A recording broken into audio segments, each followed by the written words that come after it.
एक अमेजन नदी। दक्षिण अमेरिका।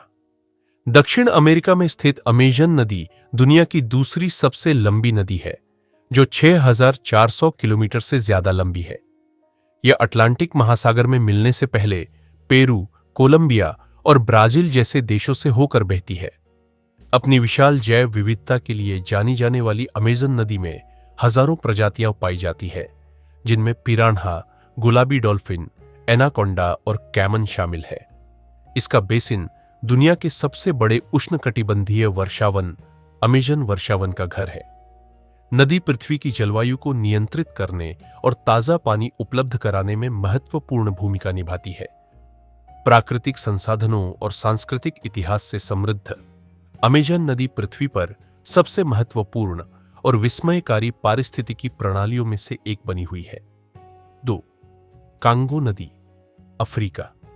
नील नदी के बाद अफ्रीका की दूसरी सबसे लंबी नदी कांगो नदी एक महत्वपूर्ण जीवन रेखा है, जो मध्य अफ्रीका से होकर लगभग 4,700 किलोमीटर 2,920 मील तक फैली हुई है। जाम्बिया के पहाड़ी इलाकों में लुआलाबा नदी के रूप में उद्गमित होकर यह कांगो लोकतांत्रिक गणराज्य से होकर बहती है और अंततः अटलांटिक महासागर में समा जाती है। यह नदी अपने विशाल निर्वहन के लिए प्रसिद्ध है, जो अमेजन के बाद दुनिया में दूसरे स्थान पर है, जो इसे इस क्षेत्र के लिए एक प्रमुख मीठे पानी का संसाधन बनाता है। कांगो नदी बेसिन दुनिया के सबसे जैव विविधता वाले क्षेत्रों में से एक है, जो हरे भरे वर्षावनों को सहारा देता है, जिसमें पौधों और जानवरों की हजारों प्रजातियां पाई जाती है, जिनमें से कुछ पृथ्वी पर कहीं और नहीं पाई जाती है।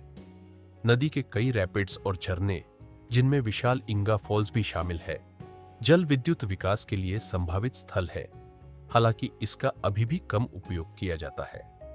ऐतिहासिक रूप से कांगो नदी ने हेनरी मॉर्टन स्टैनली की यात्राओं से लेकर औपनिवेशिक अर्थव्यवस्था के विकास तक व्यापार और अन्वेषण में महत्वपूर्ण भूमिका निभाई है।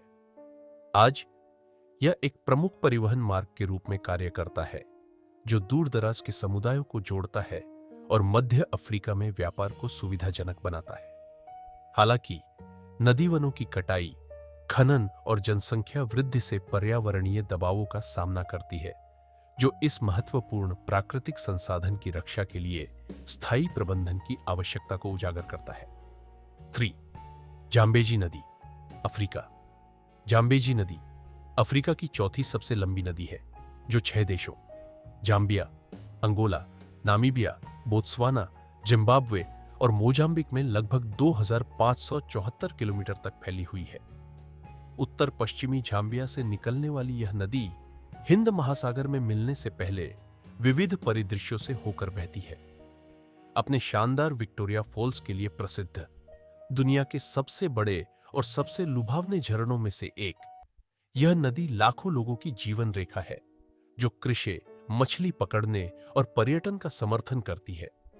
इसके बेसिन में कई तरह के वन्य जीव हैं, जिनमें दरियाई घोड़े, मगरमच्छ और कई पक्षी प्रजातियां शामिल है।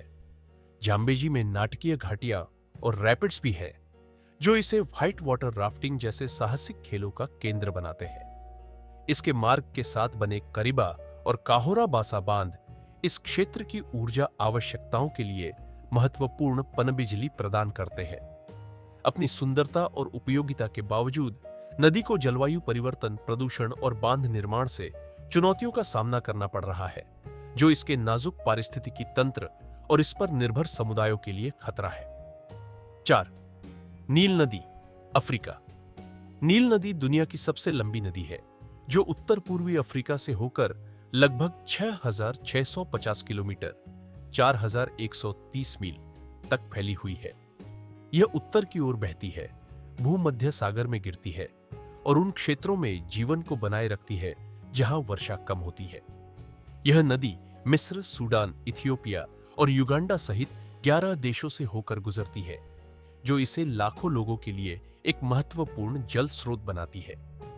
नील की 2 प्रमुख सहायक नदियां हैं, व्हाइट नील, जो विक्टोरिया झील से निकलती है, और ब्लू नील, जो इथियोपिया में टाना झील से शुरू होती है। ये सहायक नदियां सूडान में मिलती है, जो मुख्य नील नदी बनाती है, जो मिस्र में बहती है। नदी के उपजाऊ किनारों ने हजारों वर्षों से सभ्यताओं का पोषण किया है, जिसमें प्राचीन मिस्रवासी भी शामिल है, जो फसल उगाने के लिए इसकी वार्षिक बाढ़ पर निर्भर थे। आज भी नील नदी कृषि, जल विद्युत और परिवहन के लिए महत्वपूर्ण है। प्रदूषण और बांध निर्माण जैसी आधुनिक चुनौतियों के बावजूद नील नदी इस क्षेत्र के लिए जीवन रेखा बनी हुई है। यांग के नाम से भी जाना जाता है, एशिया की सबसे लंबी नदी है और दुनिया की तीसरी सबसे लंबी नदी है, जो तिब्बती पठार के तांगुला पहाड़ों में अपने स्रोत से शंघाई में पूर्वी चीन सागर तक लगभग 6,300 किलोमीटर तक फैली हुई है। यह नदी चीन के लिए एक जीवन रेखा है, जिसने ऐतिहासिक रूप से इसकी अर्थव्यवस्था, संस्कृति और कृषि को आकार दिया है। यह दुनिया की सबसे बड़ी जल विद्युत परियोजना थ्री गॉर्स डैम का घर, नाटकीय थ्री गॉर्स सहित विविध परिदृश्यों से होकर बहती है। यांगत्जे बेसिन पृथ्वी पर सबसे घनी आबादी वाले क्षेत्रों में से एक है, जो चोंगकिंग, वुहान और नानजिंग जैसे शहरों का समर्थन करता है। यह परिवहन, जल आपूर्ति और कृषि, विशेष रूप से चावल उत्पादन में महत्वपूर्ण भूमिका निभाता है।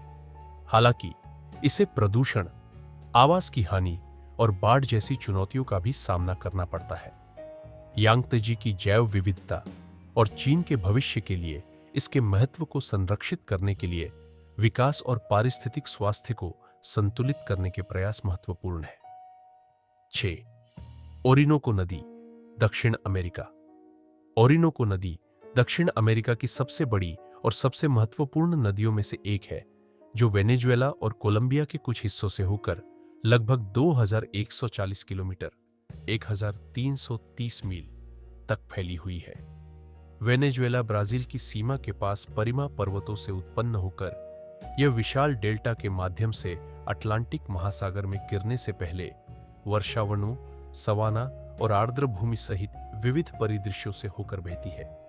यह नदी पारिस्थितिकी तंत्र और समुदायों के लिए एक महत्वपूर्ण जीवन रेखा है, जो गुलाबी नदी डॉल्फिन, विशाल ऊदबिलाव और एनाकोंडा जैसे वन्य जीवों की एक समृद्ध विविधता का समर्थन करती है। ओरिनोको एक प्रमुख परिवहन मार्ग भी है, जो ऐतिहासिक रूप से अन्वेषण और व्यापार में सहायता करता है। इसका बेसिन, जो दुनिया के सबसे बड़े बेसिनों में से एक है, जल विद्युत शक्ति के लिए महत्वपूर्ण है और व्यापक जैव विविधता का समर्थन करता है। वाराओ जैसे स्वदेशी लोग सदियों से इसके किनारों पर रहते हैं, जो मछली पकड़ने, परिवहन और कृषि के लिए नदी पर निर्भर है। ओरिनोको का उल्लेखनीय आकार, पारिस्थितिक महत्व और सांस्कृतिक महत्व इसे दक्षिण अमेरिकी परिदृश्य की एक आकर्षक विशेषता बनाते हैं। 7. मेकांग नदी, दक्षिण पूर्व एशिया। मेकांग नदी दक्षिण पूर्व एशिया के सबसे महत्वपूर्ण जलमार्गों में से एक है, जो तिब्बती पठार में अपने स्रोत से दक्षिण चीन सागर में अपने मुहाने तक लगभग 4350 किलोमीटर तक फैली हुई है। ये 6 देशों चीन, म्यांमार, लाओस, थाईलैंड, कंबोडिया और वियतनाम से होकर गुजरती है, जो पूरे क्षेत्र में कृषि, परिवहन और व्यापार में महत्वपूर्ण भूमिका निभाती है। ये नदी 60 मिलियन से अधिक लोगों का भरण पोषण करती है, जो मछली पकड़ने, सिंचाई और पीने के लिए इसके पानी पर निर्भर है। मेकांग डेल्टा विशेष रूप से वियतनाम के लिए चावल का कटोरा है, जो देश की खाद्य आपूर्ति का एक महत्वपूर्ण हिस्सा पैदा करता है। हालांकि नदी को बांध निर्माण, जलवायु परिवर्तन और प्रदूषण जैसी चुनौतियों का सामना करना पड़ता है, जो इसके नाजुक पारिस्थितिकी तंत्र और इस पर निर्भर लोगों की आजीविका को खतरे में डालते हैं।